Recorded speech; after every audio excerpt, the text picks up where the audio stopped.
నమస్తే welcome to news ముందుగా headlines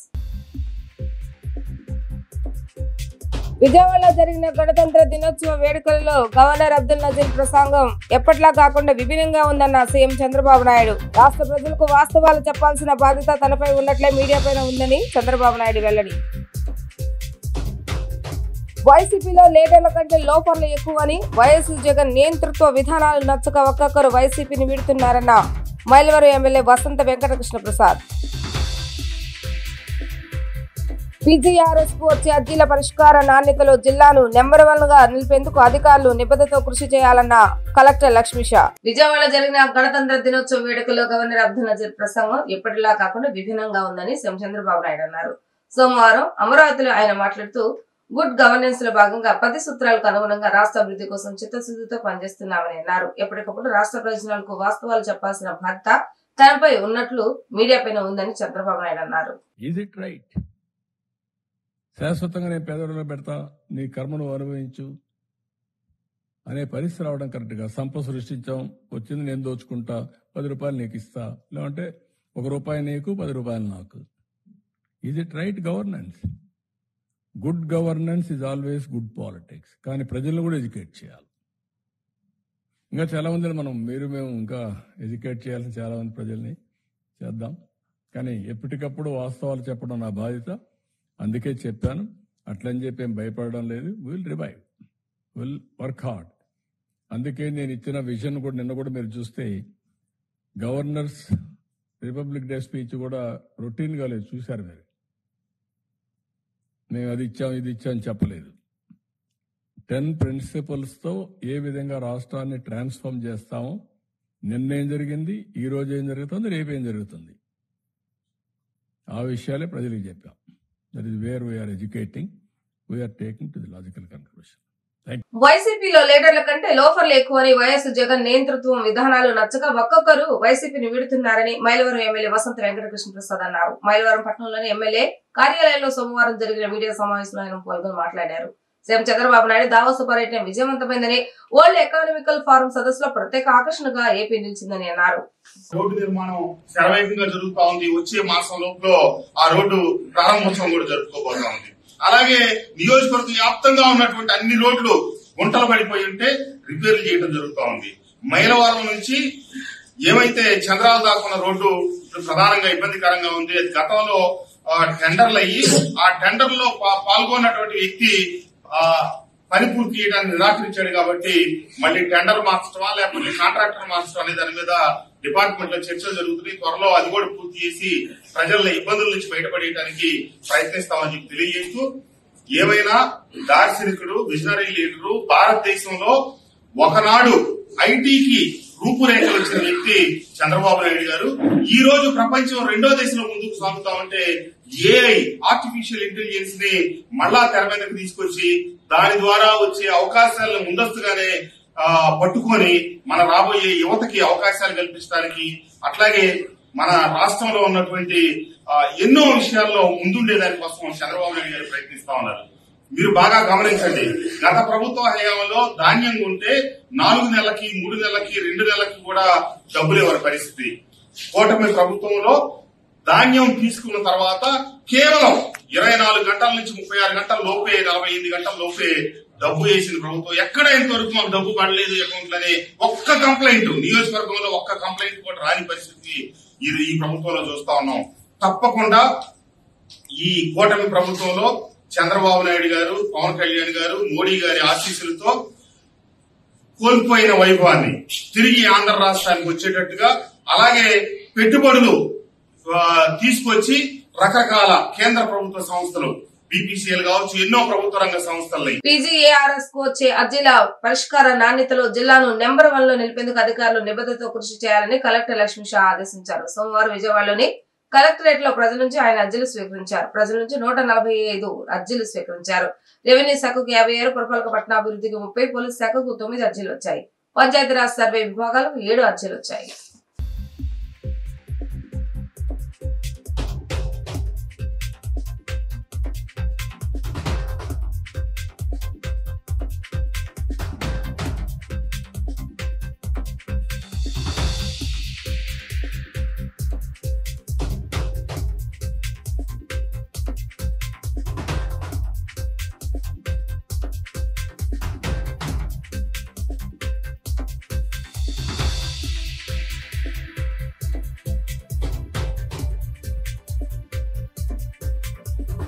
విజయవాడను beggar free నగరంగా తీర్చిదిద్దేందుకు ప్రజలు కూడా భాగస్వామ్యం కావాలని నగర పురపాలక సంస్థ మెప్మా అధికారి సుజాత పిలుపునిచ్చారు.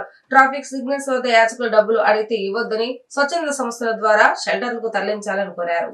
విజయవాడ నగరపాలక సంస్థ ఆధ్వర్యంలో నగరాన్ని బెగ్గర్ ఫ్రీగా మార్చేందుకు స్మైల్ కార్యక్రమాన్ని అధికారులు చేపడుతున్నారు. అందులో భాగంగా బెన్ సర్కిల్ వద్ద ఉన్న యాచకులను గుర్తించి వారికి కౌన్సిలింగ్ ఇచ్చారు. విఎంసీ ఆధ్వర్యంలో బెగ్గర్స్ కోసం షెల్టర్లు అందుబాటులో ఉన్నాయని, ఆహారం కూడా ఉచితంగా అందిస్తున్నట్లు యాచకులకు తెలిపారు. అనంతరం సుజాత మాట్లాడుతూ 2023 నవంబర్ నెలలో కేంద్ర ప్రభుత్వం ఈ పథకాన్ని ప్రవేశపెట్టిందన్నారు. దేశవ్యాప్తంగా 25 నగరాలను ఎంపిక చేస్తే అందులో విజయవాడ కూడా ఉందని తెలియజేశారు. ఈ నేపథ్యంలో రోడ్లపై ఉంటున్న యాచకులను గుర్తించి వారికి 3 నెలల పాటు షెల్టర్ ఇచ్చి సాధారణ స్థితికి తీసుకువచ్చేలా చర్యలు తీసుకుంటున్నామన్నారు.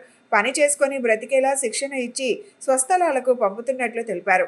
బ్యాచ్కి 50 మంది చొప్పున ఇప్పటి వరకు 150కి పైగా యాచకులను సాధారణ స్థితికి తీసుకువచ్చామన్నారు. UCD department urban community development section Vijayawada municipal కార్పొరేషన్లో మెప్మా విభాగం నుంచి ఇక్కడ నేను పనిచేయడం జరుగుతోంది.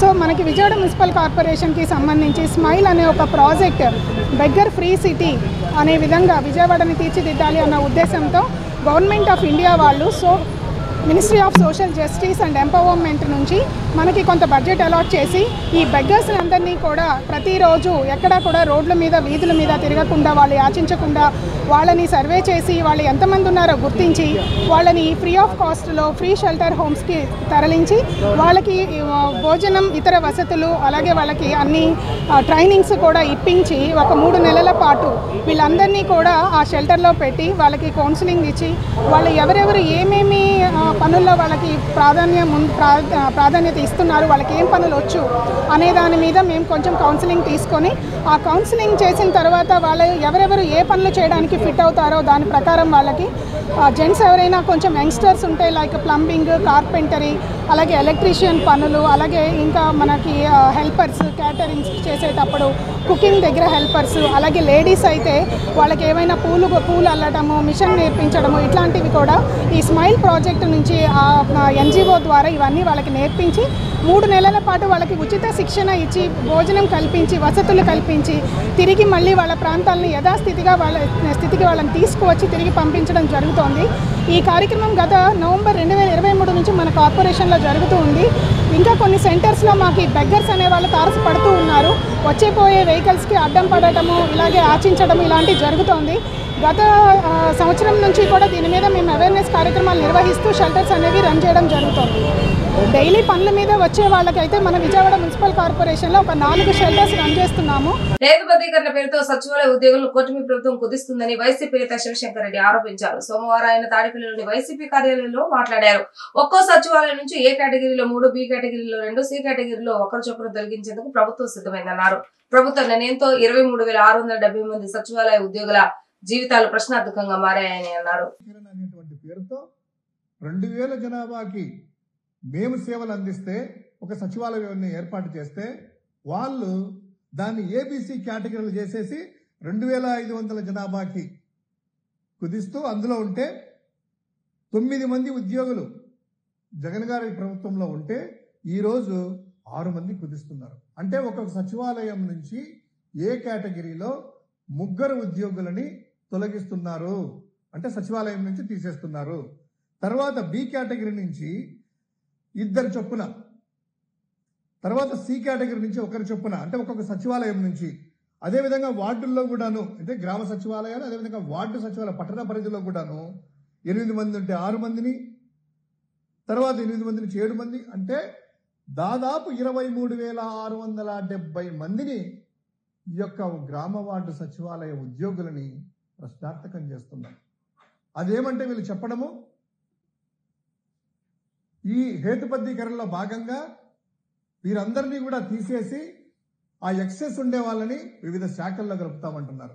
ఇక్కడ అనేకమైనటువంటి ప్రశ్నలు ఉత్పన్నమవుతాయి. ఇక్కడ ఈ విషయంలో ఎలా అంటే విఆర్ఓలు ఉన్నారు. ప్రతి వార్డు సచివాలయానికి వెళ్తేనే విఆర్ఓ అనేటువంటి వ్యక్తి కావచ్చు, పంచాయతీ సెక్రటరీ, వీళ్ళిద్దరూ వెళ్తానే ఆ ప్రజలతో సంబంధం కానీ రిసీవ్ చేసుకుంటూ వాళ్ళ యొక్క సేవలన్నీ కూడాను, వాళ్ళ యొక్క మంచి చెడ్డలు బాగోగులు పలకరించేటువంటి ఆ వ్యక్తిని ఇప్పుడు ఈ సచివాలయం తీస్తే ఇంకొక సచివాలయం, అంటే 2 సచివాలయాలకు ఒకరే అవుతారు. ఒక సచివాలయాలు తీసేస్తే ఇప్పుడు వాళ్ళ పరిస్థితి ఏంది? ప్రజలది మెరుగైన సేవలు అందించగలమా? అదేవిధంగా డిజిటల్ అసిస్టెంట్లు, పంచాయతీ సెక్రటరీలో వీళ్ళ ఒకరిని తొలగిస్తే వస్తానే అప్లికేషన్స్ అన్ని కూడాను ఆన్లైన్లో చేయడం కానీ వీళ్ళందరినీ కూడాను చేసేటువంటి ఇబ్బందులు ప్రజలకి, సిటిజన్ కి ఏ విధంగా ఇబ్బందులు పడతాయో. మదనపల్లిలోని మెడికల్ కళాశాలను జిల్లా ప్రభుత్వ హాస్పిటల్ ని ప్రైవేట్ పరం చేయదని బహుజన సేన రాష్ట్ర అధ్యక్షులు చందు డిమాండ్ చేశారు. ప్రపంచ బ్యాంక్ ఆదేశాల మేరకు పబ్లిక్ ప్రైవేట్ పార్ట్నర్షిప్ విధానం నిర్మించడం వల్ల పేదలకు వైద్యం దూరమవుతుందని ఆందోళన వ్యక్తం చేశారు. మెడికల్ కళాశాలను ప్రభుత్వమే నిర్మిస్తున్నట్లుగా ఫిబ్రవరి 6వ తేదీన జరిగే కేబినెట్ సమావేశాలు తీర్మానం చేయాలని కోరారు. విజయవాడ ప్రెస్ క్లబ్ లో మీడియాతో మాట్లాడిన ఆయన ప్రభుత్వ మెడికల్ కళాశాల భవనాలు 70% పూర్తయి నేడు ఎక్కడి పనులు అక్కడ ఆగిపోయాయని వాపోయారు. రాష్ట్రంలోని పేద ప్రజలకు విద్య, వైద్యం ఎంత సామాజిక అవసరమో ఈ అంశాల పట్ల ప్రభుత్వం బాధ్యత అవసరమని, ఇందుకు భిన్నంగా కూటమి ప్రభుత్వం నిర్ణయాలు బాధాకరంగా ఉన్నాయని చందు ఆవేదన వ్యక్తం చేశారు. అన్నమయ్య జిల్లా జాతీయ గీతం జనగణమన పుట్టిన జన్మస్థలం మదనపల్లెలో ప్రభుత్వం నూతనంగా ఏర్పాటు చేసి నిర్మిస్తున్న ప్రభుత్వ మెడికల్ కళాశాల భవనాలు గత ప్రభుత్వ హయాంలో 70% పూర్తయి నేడు ఎక్కడి పనులు అక్కడే ఆగిపోయాయని, ఈ పనులు త్వరగా పూర్తి చేయాలని డిమాండ్ చేశారు. నా పేరు శ్రీ చందు, బహుజన సేన రాష్ట్ర అధ్యక్షుడిని. మిత్రులారా, ఈరోజు అత్యవసరంగా పత్రికా సమావేశాన్ని విజయవాడ నగరం నందు ఏర్పాటు చేయడానికి ప్రధానమైనటువంటి కారణం రాయలసీమ ప్రాంతంలో విద్యా వైద్యానికి సంబంధించినటువంటి అంశం పైన మాట్లాడడానికి ఈరోజు ఇక్కడ రావడం జరిగింది. గత ప్రభుత్వంలో ఏర్పాటు చేసినటువంటి 9 మెడికల్ కళాశాలల్లో భాగంగా అన్నమయ్య జిల్లా మదనపల్లి కేంద్రంగా శానిటోరియంలో దాదాపుగా 96 ఎకరాల స్థలంలో కొత్త మెడికల్ కాలేజీని 475 కోట్ల రూపాయలతో ఏర్పాటు చేయడం జరిగింది. ఆ పనులు ప్రారంభమే చాలా ఆలస్యమైనప్పటికీ ఈ రోజున 70% పనులు పూర్తయ్యి భవనాలు నిర్మాణం జరిగి వేగవంతం జరిగి మెడికల్ కళాశాల ఏర్పాటు తరుణంలో ఆ మెడికల్ కళాశాలను, ఆ మదనపల్లి కేంద్రంగా ఉన్నటువంటి ప్రభుత్వ జిల్లా ఆసుపత్రిని కూడా ప్రైవేట్ పరం చేయాలనే నేపథ్యంలో చర్చలు జరుగుతున్న నేపథ్యంలో ఆ విషయాన్ని ఖండించడానికి, ప్రభుత్వమే నడిపించే రకంగా చేయడానికి మనం ఈరోజు ఇక్కడికి రావడం జరిగింది. మిత్రులారా, మదనపల్లి కేంద్రంగా చుట్టుపక్కల తిరుపతికి వెళ్ళాలన్నా, బెంగళూరుకి వెళ్ళాలన్నా, తమిళనాడులోని వేలూరుకి వెళ్ళాలన్నా దాదాపుగా 125 కిలోమీటర్ల వ్యత్యాసం ఉంది.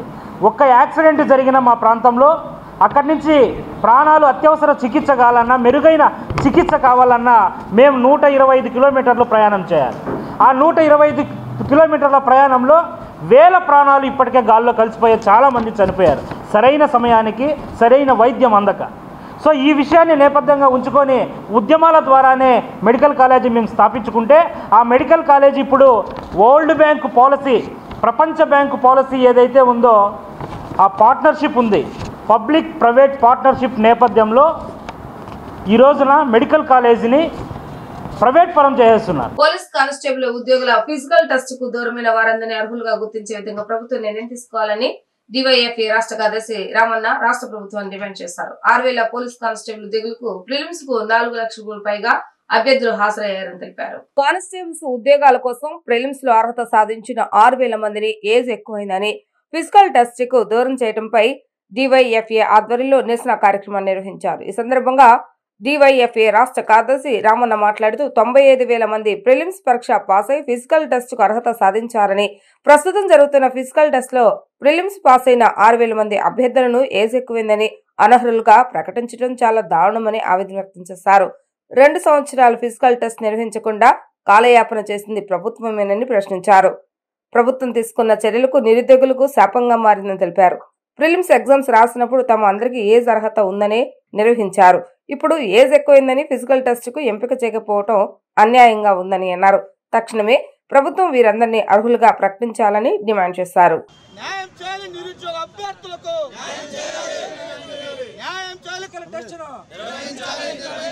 నాగరత్నం అండి, నేను కానిస్టేబుల్ అభ్యర్థినండి. 2 సంవత్సరాలు మేము కోచింగ్ సెంటర్లో ఉండి కష్టపడి పిల్లలను వదిలి నానా కష్టాలు పడి మేము ప్రిలిమ్స్ పాస్ అయ్యి మేము ఈవెంట్స్కి వెళ్ళేటప్పటికి మాకు రిజెక్ట్ లెటర్ ఇవ్వడం అది ఎంతవరకు కరెక్ట్ అండి? మాకు అది ఎంతవరకు కరెక్ట్ అండి? మేము ఎన్ని సంవత్సరాలు కష్టపడి ఇంత ప్రయత్నాలు చేసి ఒక్క అవకాశం ఇప్పించండి సార్. ఈ ప్రభుత్వం మాకు ఒక్క అవకాశాన్ని ఇప్పించండి సార్. మేము ఏమీ కోరట్లేదు సార్. ఏ ప్రభుత్వం తప్పు చేసింది అనేది కాదు సార్. మాకు న్యాయం చేయండి సార్. ఈ ప్రభుత్వం మాకు ఒక్క అవకాశాన్ని కల్పించండి సార్. ఎందుకంటే మేము ప్రిలిమ్స్లో పాస్ అయ్యి ఈవెంట్ల వరకు వెళ్ళి అక్కడి నుంచి వెనక్కి తిరగడం అంటే ఎంత బాధగా ఉంటుంది సార్. మాకు ఒక్క అవకాశాన్ని ఇవ్వండి సార్. మీరు న్యాయం చేస్తారని మేము ముందుకు ఇది దాకా తీసుకొచ్చాం సార్. మేము మమ్మల్ని ఒక్క అవకాశం ఇప్పించి మమ్మల్ని ఈవెంట్స్కి అనుమతించండి సార్. మేము ఈ ప్రభుత్వాన్ని కోరుకునేది ఒకటే అండి, ఇన్ని సంవత్సరాలు మేము వెయిట్ చేసింది మా కళను నెరవేరనివ్వండి, మాకు కూడా అవకాశాన్ని కల్పించండి సార్. నమస్కారం, నా పేరు జి రామన్న, డివైఎఫ్ఐ రాష్ట్ర కార్యదర్శి. రాష్ట్ర ప్రభుత్వం అనేక పోరాటాల ఫలితంగా జగన్మోహన్ రెడ్డి ప్రభుత్వం గతంలో 22 చివరిలో 6,000 మంది ఉద్యోగాలకు పోలీస్ కానిస్టేబుల్ ఉద్యోగాలు నోటిఫికేషన్ ఇచ్చింది. దీనికి సంబంధించిన ప్రిలిమినరీ ఎగ్జాము 23 జనవరి 22న నిర్వహించారు. తీరా మార్చిలో జరగాల్సిన ఈవెంట్స్ పరీక్ష 2 ఏళ్ల పాటు అనేక కారణాలతో వాయిదా వేస్తూ వచ్చి తీరా ఇప్పుడు ఈవెంట్స్ నిర్వహిస్తూ 2 ఏళ్ళు దాటింది. మీ అందరికీ వయసు దాటింది, అందుకనే మీకు అర్హత లేదని చెప్పి అనేక జిల్లాల్లో నిరుద్యోగులను, పోలీస్ అభ్యర్థులను, కానిస్టేబుల్ అభ్యర్థులను ఎవరైతే ఫిజికల్ ఈవెంట్స్కి హాజరవుతున్నారో అందరినీ తిరస్కరించడం జరిగింది. దీని మీద రాష్ట్ర ప్రభుత్వం స్పష్టమైన వైఖరి చెప్పాల్సిన అవసరం ఉంది. ప్రిలిమినరీ ఎగ్జామ్ అర్హత సాధించిన వాళ్ళు 2 ఏళ్ళు కాలయాపన ఎవరు చేశారు అంటే ప్రభుత్వాలు తప్పు చేసి శిక్ష మాత్రం నిరుద్యోగులు వేయటం ఎంతవరకు సమంజసం అని చెప్పి అడుగుతున్నాం. ఆ రోజు ప్రిలిమినరీ సెలెక్ట్ అయ్యి ఈరోజు ఈవెంట్స్కి 2 ఏళ్ళ తర్వాత మీరే కాలయాపన చేసి అన్యాయం చేసి నిరుద్యోగులు మోసం చేసి ఇప్పుడు మీరు అర్హులు కాదని చెప్పి నిరుద్యోగులు నయవంచన చేసి మోసం చేసింది. అందుకనే పోలీస్ సహకార అధికారులు తలా తోక లేకుండా వ్యవహరిస్తున్నారు. నా పేరు వై రాము, డివైఎఫ్ఐ రాష్ట్ర అధ్యక్షుడిని. ఈరోజు సుదీర్ఘకాలం వెయిట్ చేసిన తర్వాత జగన్మోహన్ రెడ్డి గారి ప్రభుత్వం నోటిఫికేషన్ ఇచ్చింది. జగన్మోహన్ రెడ్డి గారి ప్రభుత్వం నోటిఫికేషన్ ఇచ్చి మోసం చేస్తే 2 ఏళ్ల కాలం తర్వాత కూటమి ప్రభుత్వం అధికారంలోకి వచ్చిన తర్వాత ఈ ప్రభుత్వం ఈవెంట్స్ నిర్వహించి ఆ ప్రిలిమ్స్ ఎవరైతే క్వాలిఫై అయిన అభ్యర్థులు ఉన్నారో వాళ్ళకి సంబంధించిన ఏజ్ బార్ అయిందని చెప్పేసి ఈరోజు డిస్క్వాలిఫై చేయడం, వాళ్ళకి ఈవెంట్స్ని అనుమతించకుండా చేయడం అనేది చాలా దుర్మార్గమైన విషయం అని చెప్పి మేము విమర్శిస్తూ ఉన్నాం. ఎంత అన్యాయం అంటే చాలా డబ్బులు ఖర్చు పెట్టి అప్పులు చేసి బంగారాలు తాకట్టు పెట్టి దాదాపు 5-6 సంవత్సరాల నుంచి ప్రిలిమ్స్కి ఎగ్జామ్కి ప్రిపేర్ అవుతున్న వాళ్ళు ఉన్నారు. అంత కష్టపడి ప్రిలిమ్స్కి క్వాలిఫై అయిన తర్వాత 2 ఇయర్స్ కాలయాపన చేసి ఈరోజు వాళ్ళకి ఏజ్ బార్ అయిందని చెప్పి ప్రభుత్వం చెప్పడం చాలా దుర్మార్గమైంది. దీనికి తప్పు ఎవరు చేశారు? అభ్యర్థులు చేశారా, గవర్నమెంట్ చేసిందా? కాబట్టి మేము ప్రభుత్వాన్ని నిలదీస్తూ ఉన్నాం. ఇప్పటి వరకు సమాచారం ఇవ్వలేదు. ఈవెంట్స్కి ప్రిపేర్ అయ్యి కోటి ఆశలతో అభ్యర్థి ఈవెంట్స్ కోసం వెళ్తే అక్కడ మీరు ఏజ్ క్వాలిఫై లేదని చెప్పేసి తిరిగి పంపించేశారు. ఇది చాలా అన్యాయమైంది, చాలా దుర్మార్గమైంది. అదేవిధంగా సరైన సదుపాయాలు కల్పించకుండా ఈరోజు ఈవెంట్స్ నిర్వహిస్తూ ఉన్నారు. దాదాపు 3 ఈవెంట్స్లో చనిపోయారు. దీనికి రాష్ట్ర ప్రభుత్వం బాధ్యత వహించదా? వాళ్ళకి నష్టపరిహారం కూడా ఇవ్వాలని చెప్పేసి మేము డివైఎఫ్ఐగా డిమాండ్ చేస్తాం. Vivekananda centenary high school diamond Jubilee celebrations కన్నుల పండుగ జరిగాయి. తుమ్మలపల్లి కళాక్షేత్రంలో జరిగిన ఈ కార్యక్రమంలో పలు రంగాలకు చెందిన ప్రముఖులు పాల్గొన్నారు. విద్యార్థులు ప్రదర్శించిన సాంస్కృతిక కార్యక్రమాలు అందరినీ ఎంతగానో ఆకట్టుకున్నాయి. కార్యక్రమాలను ఉద్దేశించి పలువురు వక్తలు మాట్లాడారు.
ఉయ్యాల ఉయ్యాల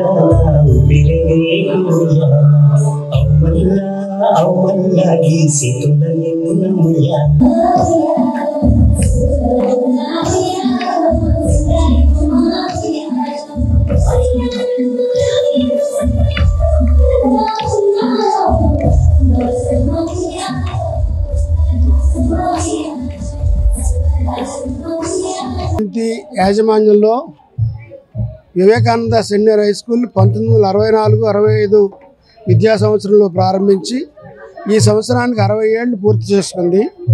ఈ సందర్భంగా 60 ఏళ్ళని వజ్రోత్సవాలుగా మన తుమ్మలపల్లి వారి కళాక్షేత్రంలో వీటిని ఘనంగా నిర్వహిస్తున్నాం. ఈ 60 ఏళ్లలో అనేక మంది దాతలు వదాన్యులు ఈ పాఠశాల అభివృద్ధికి సహకరించి ఉన్నారు.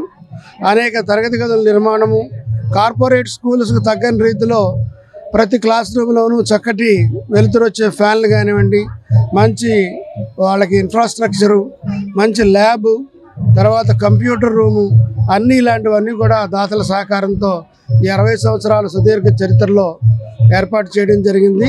దీనికి నేను అధ్యక్షులుగా ఉన్నాను.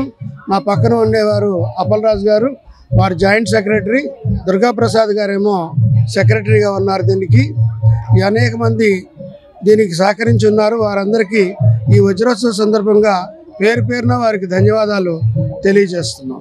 Thank you. మన రామకృష్ణ సమితి ఈరోజు మనకి 60 సంవత్సరాలు కంప్లీట్ అయిందండి. ఎందువల్లంటే ఈరోజు మన బ్యారేజ్ అవతలనే రామకృష్ణ మఠం కూడా మరి మా ఆధ్వర్యంలోనే నడిచేది. అది రామకృష్ణ మఠానికి 5 ఎకరాలు కూడా మనం రామకృష్ణ మఠానికి రావడానికి కూడా మేము దాన్ని ఇవ్వడం వల్ల, మా స్కూల్ ఇవ్వడం వల్ల ఇది వచ్చింది.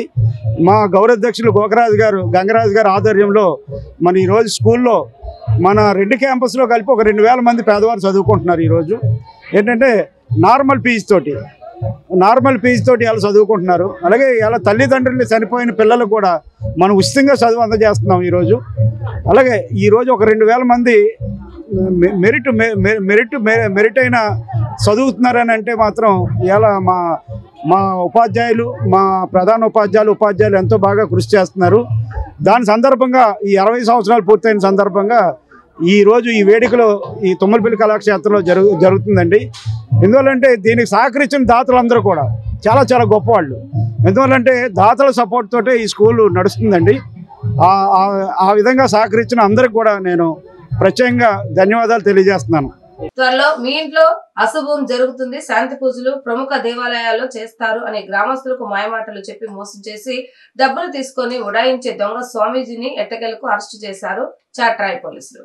ఏలూరు జిల్లా నూజివీడు సర్కిల్ పరిధిలోని చాట్రాయి మండలం ఆరుగొలను పేటలో దాబా ఇంట్లో వారి అల్లుడు చనిపోయాడని తెలుసుకుని వారి ఇంటికి వెళ్లి మీ ఇంట్లో పెద్ద మనిషి కూడా చేతబడులు చేశారు, దానివల్ల మీ అల్లుడు చనిపోయాడని చెప్పి మరలా కుమారుడికి గండం ఉందని చెప్పి అది తొలగిపోవాలంటే విజయవాడ కనకదుర్గమ్మ ఆలయంలో పూజలు చేయాలని మాయమాటలు చెప్పి 61,000 రూపాయలు నగదు తీసుకుని సంక్రాంతి పండుగకు అంతరములు పూజా సామాగ్రి పంపుతానని చెప్పి మోటార్ సైకిల్ పై పరారయ్యాడు.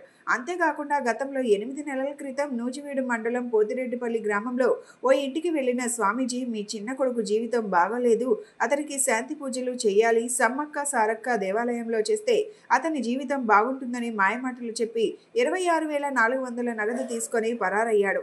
ఇరువురు బాధితులు పోలీస్ స్టేషన్లో ఫిర్యాదు చేశారు. ఏలూరు జిల్లా ఎస్పీ ప్రతాప్ శివకిషోర్ ఆదేశాల మేరకు 2 కేసులు నమోదు చేసిన పోలీసులు సాంకేతిక పరిజ్ఞానంతో దొంగ స్వామీజీ అయిన తూరపాటి బాలయ్య కోసం గాలింపు చేపట్టి నేడు ఉదయం చాట్రాయి నుండి పోలవరం వెళ్లే రహదారిలో బైక్పై ప్రయాణిస్తూ పోలీసులు చూసి పారిపోయే ప్రయత్నం చేయగా అతనిని అదుపులోకి తీసుకొని అతని వద్ద రేకు బిళ్లలపై బంగారు కోటింగ్ వేసిన బిళ్లలను మరియు నగదును స్వాధీనం చేసుకున్నట్లు ప్రజలు ఎవరో కూడా దొంగ స్వామీజీలను నమ్మి మోసపోవద్దని, ప్రతి ఒక్కరూ అప్రమత్తంగా ఉండాలని, ఎవరైనా అనుమానిత వ్యక్తులు గాని స్వామీజీలు గాని సంచరిస్తే పోలీసులు వారికి సమాచారం ఇవ్వాలని ఈ దొంగ స్వామీజీని అరెస్టు చేసి కోర్టులో హాజరుపరుస్తున్నట్లు Nuzvid DSP KVV NV Prasad తెలిపారు. ఇటీవల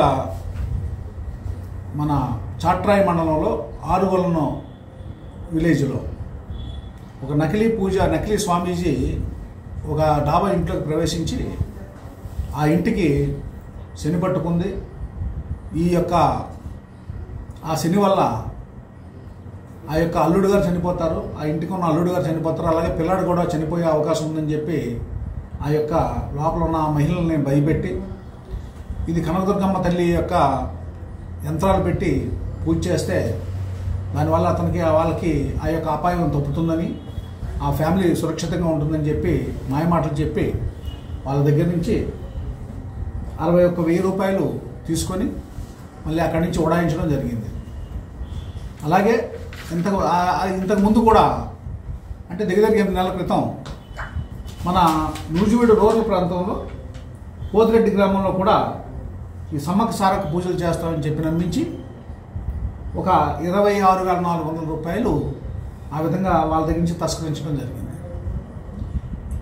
ఈ ఎవరు ఏమిటి ఇతను అనేది ఈ 2 కేసులు కట్టడం జరిగింది. ఈ కేసు కట్టడం జరిగింది. దర్యాప్తు చేస్తున్న సమయంలో మన జాట్రాయి ఎస్ఐ గారు, వాళ్ళ యొక్క సిబ్బంది, అలాగే మన నూజివీడు రూరల్ సిఐ గారి యొక్క ఆధ్వర్యంలో సాంకేతిక పరిజ్ఞానంతో మనము ఇది ఎవరనేది మనం తెలుసుకున్నాము. ఇతను మీ ఎదురుగుంట కనబడుతున్న ఇతనితో ఈ వ్యక్తి ముద్దాయి తోరపాటి బాలయ్య, తండ్రి పేరు కొండయ్య, వయసు 37 సంవత్సరాలు, బుడగజంగాలు, పెరియగూడెం పంచాయతీ అండి. ఇతని అశ్వారావుపేట గ్రామం మరియు మన భద్రాద్రి కొత్తగూడెం తెలంగాణ ప్రాంతం అన్నమాట. ఇతను ఎక్కువగా ఏంటంటే ఈ సత్తుపల్లి, అశ్వారావుపేట, నూజివీడు, చాట్రాయి మండలం, ముస్లిం మండలం ఎక్కువగా తిరుగుతూ ఉంటాడు. తిరిగి ఇలాంటి పనులు చేస్తూ ఉంటాడు.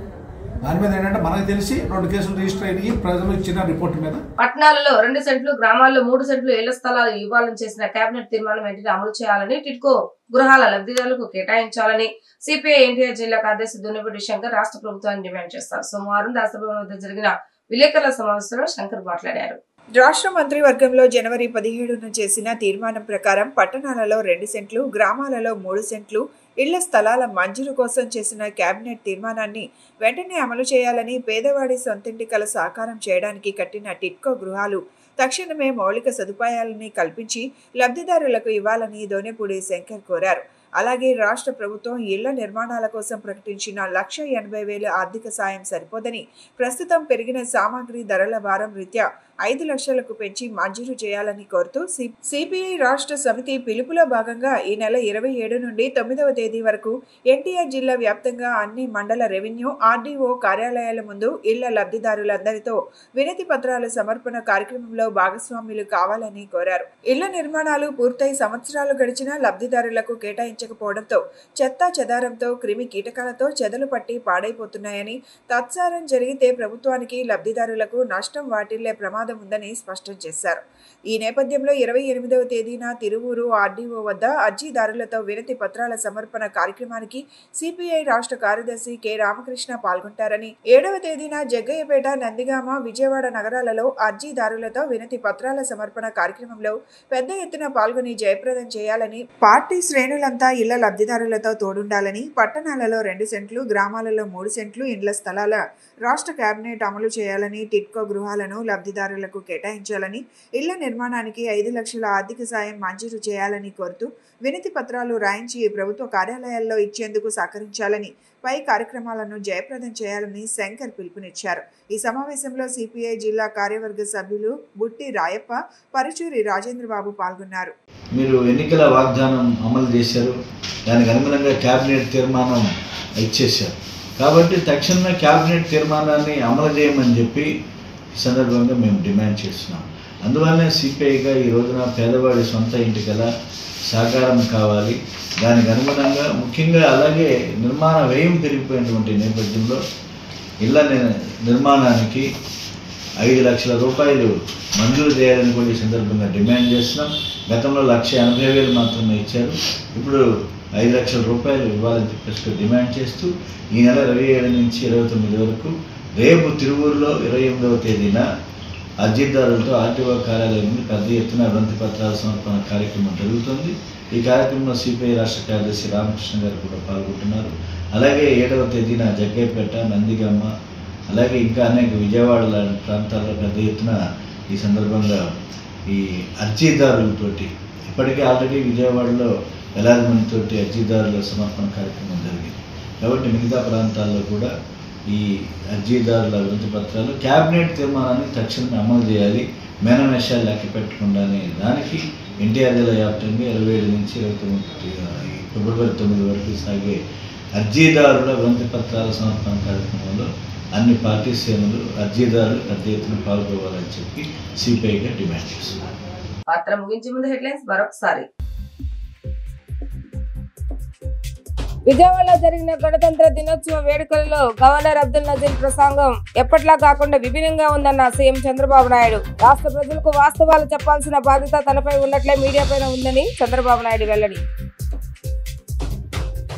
వైసీపీలో లీడర్ల కంటే లోపర్లు ఎక్కువని, వైఎస్ జగన్ నియంతృత్వ విధానాలు నచ్చక ఒక్కొక్కరు వైసీపీని వీడుతున్నారన్న మైలవరం ఎమ్మెల్యే వసంత వెంకటకృష్ణ ప్రసాద్.